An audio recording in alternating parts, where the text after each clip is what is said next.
Io ho fatto un gran lavoro di gente che diceva. Assorbita la sbornia della vittoria, Rosario Crocetta e i suoi ausiliari si trovano adesso di fronte a un rebus non indifferente e dei forti tratti diplomatici, la scelta degli assessori. Le indicazioni del nuovo presidente della regione sembrano orientate a confermare Lucia Borsellino, la prima designata ed erta come modello di conformità, nuovo assessore nel ramo della sanità. Altro nome fortemente promosso è quello di Luigi Cocilovo, in quota del parlamentare del PD Sergio D'Antoni, mentre tra i papabili spunta anche Mirello Crisafulli, dalla schiera dei bersaniani.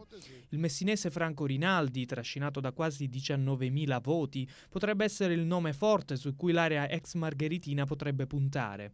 L'altro fondamentale territorio di interesse riguarda la presidenza dell'Assemblea.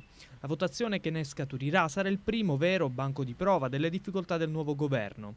L'UDC caldeggia il nome di Giovanni Ardizzone, ma non è da sottovalutare l'ex braccio destro di Raffaele Lombardo, Lino Leanza, già presidente facente funzioni della regione tra Cuffaro e Lombardo, passato poi alla corte dei centristi. Le due vicepresidenze verranno verosimilmente assegnate all'opposizione. Si parla di Scoma del PDL e di D'Agostino dell'MPA. Non mancano però le candidature di UDC e PD, rispettivamente con Antonello Cracolici e Beppe Lumia. Ma le gatte da pelare per Crocetta cominciano a moltiplicarsi. L'API e il Movimento Territorio, compattati nella lista Crocetta Presidente e forti di 5 deputati, reclamano un ruolo primario all'interno dell'ARS e intanto si apprestano a diventare gruppo autonomo in Parlamento. Certamente assistere alla frantumazione di quell'esile maggioranza costituita è un rischio che Rosario Crocetta non può correre. Intanto l'ex sindaco di Gela annuncia il pugno duro. Fuori tutti i consulenti esterni e i super burocrati addetti alla gestione dei dipartimenti della regione.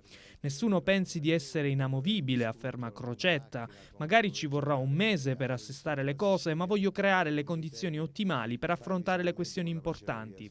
Esplicito poi il riferimento sulla vigilanza del bilancio regionale.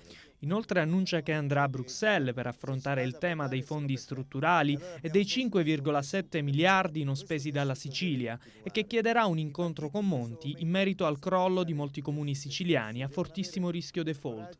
Un passo sociale di risanamento e di rigore, chiude Crocetta, senza fare però macelleria sociale. La politica non può essere